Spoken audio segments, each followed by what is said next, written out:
At 47, my life had become a monotonous loop of scrubs, IV drips, and the fluorescent hum of hospital hallways. Night shifts as a nurse meant I existed in a twilight zone, half awake, half dead, my body perpetually out of sync with the sun. The divorce had carved a hollow space in my chest, and my son, Mark, was both my anchor and my storm, a teenager with a smirk that could curdle milk and a defiance that made my fists clench. But he was mine.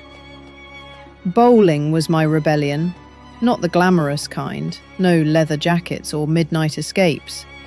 Just the thud of a 12-pound ball against polished wood, the clatter of pins, and the fleeting illusion of control. When I qualified for the regional tournament 3 hours away, it felt like the universe had tossed me a lifeline. I told Mark the night before. He was slouched on the couch, eyes glued to his phone, fingers flying over the screen. "I won't be here tomorrow," I said. "Tournament in Clarksville." He didn't look up. Cool. I waited for more, anger, a demand, anything. Silence. The hollow in my chest pulsed. The drive was quiet. No angry calls, no texts. Just the hum of tires on asphalt. The bowling alley was bright, alive with chatter and the sharp crack of strikes. For the first time in months, I felt awake. Then my phone buzzed. A text from Mark. "You left the stove on." My stomach dropped. I hadn't cooked in days. I called, no answer. Called again, nothing. The tournament blurred around me. I left before my final match, speeding home, heart hammering. The apartment was dark when I burst in. The stove was off. Mark's door was closed. I pushed it open. He was asleep, headphones on, phone glowing beside him. A joke, a power play. I stood there, exhaustion pressing down. The weight of everything, the shifts, the silence, the endless, invisible labor of holding us together. I closed his door softly. In the kitchen, I gripped the counter, knuckles white. Then I took my bowling ball from its bag, rolled it between my palms, and imagined the sound of pins scattering. Tomorrow, I'd go back to the hospital, back to the routine. But for now, I held on to the weight in my hands, the one thing I could still control. The hotel lobby smelled like chlorine and artificial lemons.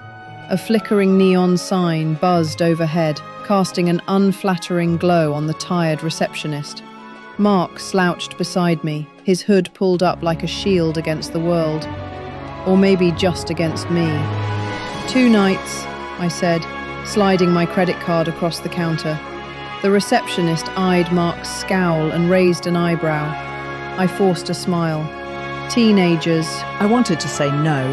The pool was probably a petri dish of germs, and the idea of him unsupervised near water made my stomach twist. But the alternative, another hour of suffocating silence, was worse. Fine. Be back by 9. He vanished before I could add, be careful. Alone, I sank onto the other bed, rubbing my temples. The AC rattled like it was on its last legs. I thought about calling my ex. What was the point? He'd just sigh and say, "You're overreacting, like always." Downstairs, the pool area was humid and echoey. Through the fogged glass, I spotted Mark cannonballing into the water, sending a wave over the edge. For a second, he looked like his old self, the gap-toothed kid who used to beg for pool time. Then he noticed me watching, and his grin vanished. He swam away, cutting through the water with sharp, angry strokes. Back in the room, I picked at the free breakfast coupons. Waffles, yogurt. Maybe, just maybe, he'd smile over syrup. The door banged open. Mark dripped all over the carpet, shivering but defiant. "What?" he snapped when he caught me staring. "Nothing," I lied. He grabbed his phone and retreated to the bathroom, locking the door. The shower roared to life. I exhaled. Another battle lost. But tomorrow I'd try again. Because that's what mothers do. Even when it hurts, even when they're tired, especially then. The morning of the tournament, we ate rubbery eggs at the hotel restaurant. Mark shoveled pancakes into his mouth like he'd been starved for weeks. "There's a GameStop at the mall," he said, syrup glistening on his lip. "They might have Shadow of the Colossus." I hated malls. The synthetic perfume, the screech of toddlers, the way my wallet always emerged lighter. But the hope in his voice, rare and unguarded, made me cave. GameStop smelled like plastic and teenage angst. The game was $60, its case scratched. "That's used," I hissed. Mark clutched it like a holy relic. "It's a collector's item," he said, rolling his eyes. I swiped my card, ignoring the pang in my chest. When was the last time I'd seen him smile like that? We wandered the mall, Mark rambling about game lore, his voice lighter than I'd heard in years. For a moment it was just us. No hospital shifts, no slammed doors, no echoes of "you're just like Dad." Then his phone buzzed. His smile faltered as he read the text. "Mum says we have to go back." "Already?" I asked, though I knew why. Another fight. Another night of muffled shouting through thin walls. Mark shoved the game into his backpack. His earlier excitement dulled. "Yeah, she needs help with stuff." I wanted to say something, to tell him we could stay longer, that he deserved this one stupid game, this one stupid afternoon. But the words stuck in my throat. As we walked to the car, he kicked a pebble, hands stuffed in his pockets. "Thanks though," he muttered. I nodded. The mall faded in the rearview mirror, but the weight of it, the plastic bag in the back seat, the silence between us, stayed. That night I bombed the tournament. Sarah, my league rival, took first place. I clapped until my palms burned, swallowing the bitterness. At the bar afterward, I drank cheap wine until the room swayed. Laughter bubbled around me, but my thoughts kept drifting to Mark, alone in the hotel room, probably glued to that damn game. I should have been there with him. Not here, drowning in self-pity, while he sat in silence, staring at the screen like it held all the answers. But what could I say? Sorry I lost? Sorry I'm not good enough? The words tasted like ash. The bartender slid another glass toward me. I didn't remember ordering it. The wine was sour, but I drank it anyway, letting the burn distract me from the hollow ache in my chest. Around me, the winners celebrated, their voices too loud, their smiles too bright. Sarah's laughter cut through the noise like a knife. She had always been better, smoother, sharper, luckier, and now she had the trophy to prove it. My phone buzzed. A message from Mark. "You okay?" I stared at the screen, my fingers hovering over the keys. What was I supposed to tell him? That I was fine? That it didn't matter? The truth was a knot in my throat, too tangled to unravel. I typed "yeah" and shoved the phone back into my pocket. The room tilted as I stood. I needed air. Outside, the night was cold, the wind biting at my skin. I leaned against the wall, closing my eyes, trying to steady myself. The tournament was over. I had lost, again, and Mark was upstairs waiting for me to come back like nothing had happened. I took a shaky breath and pushed off the wall. The hotel elevator felt like a cage, the silence pressing in on me. When the doors opened, I hesitated before knocking. Mark answered immediately, his face unreadable. "You're back," he said. "Yeah." He stepped aside, letting me in. The TV was on, the game paused mid-action. He had been waiting. I sat on the edge of the bed, my head pounding. Mark didn't say anything, just handed me a bottle of water. I took it, gripping it tight. "I'm sorry," I finally muttered. He sighed, sitting beside me. "It's just a tournament." But it wasn't. It was never just a tournament. The room was too quiet, the weight of everything unsaid hung between us, heavy and suffocating. I took a sip of water, the coldness sharp against my tongue. Outside, the city hummed, indifferent. Life went on. But for me, tonight, it felt like the world had stopped. I stumbled back at 1 a.m., the hallway tilting under my feet. The TV flickered in the dark, casting blue shadows over Mark's sleeping form. He looked younger like that, all sharp angles softened, the perpetual scowl smoothed away. Then I saw it, the rhythmic, "Do you need help with that?" The words slivered out before I could stop them. Silence. Then, "Yes." A single syllable, and the world fractured. The air between us thickened, electric. Mark's eyes locked onto mine, dark and unreadable. My pulse hammered in my throat as I took a step closer, then another, until I was standing over him. His hands stilled beneath the blanket. I swallowed hard. "Are you sure?" He exhaled, slow and deliberate. "Yeah." I reached down, fingers brushing the edge of the fabric. His breath hitched again, sharper this time. The blanket slid away, revealing the flush on his skin, the way his body tensed in anticipation. Then, laughter. Loud, sudden, from the TV.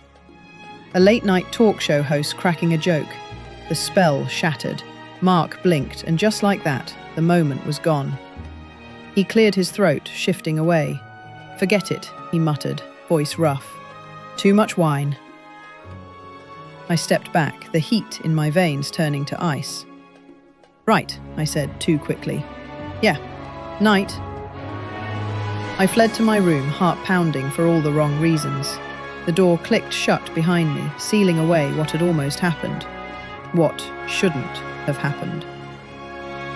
But in the dark, under the weight of my own shame, I couldn't stop thinking, what if I hadn't stopped? The room was too quiet, the air thick with the weight of what we'd done.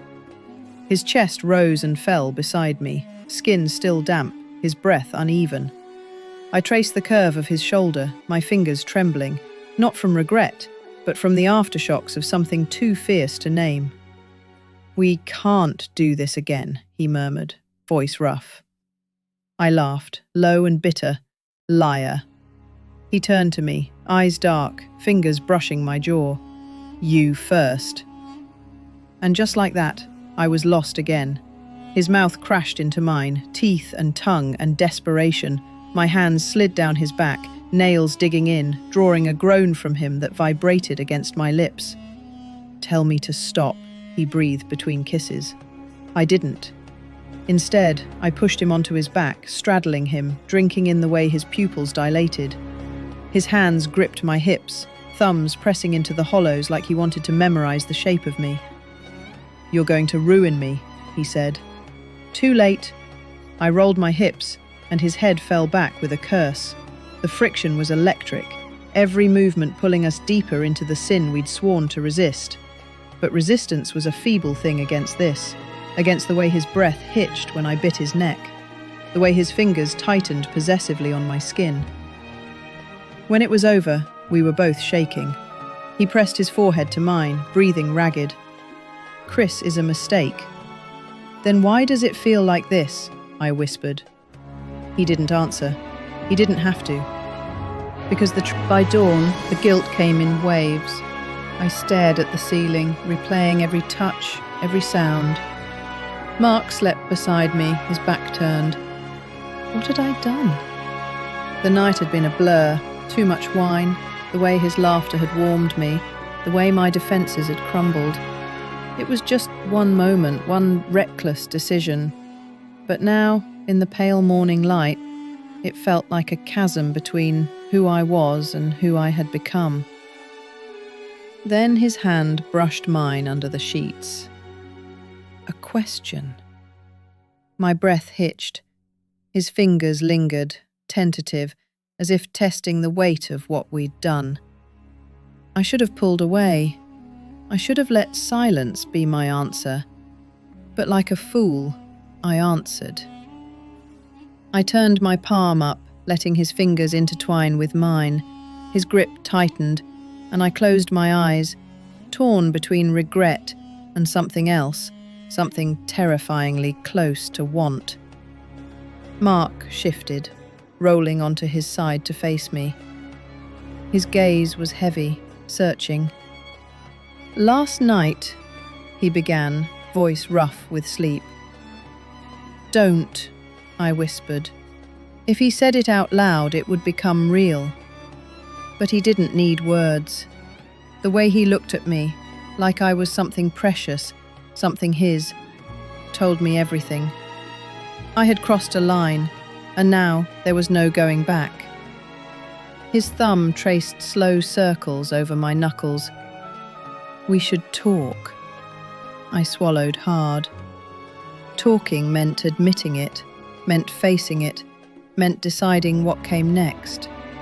Instead, I leaned in, pressing my lips to his, a distraction, a surrender. He kissed me back, deep and desperate, as if he could erase the doubt between us, and for a moment I let myself believe it was enough. But when we pulled apart, the guilt was still there, heavier than before. Mark cupped my face, his eyes dark with something like hope. What do you want? That was the problem. I didn't know anymore. The tournament feels like a lifetime ago. The hotel room was just the beginning. The first domino in a line was still toppling. I tell myself it's wrong. I know it's wrong, but the thrill is a drug, and we're both addicts. So I ask you, what would you do? Walk away, or dive deeper into the abyss?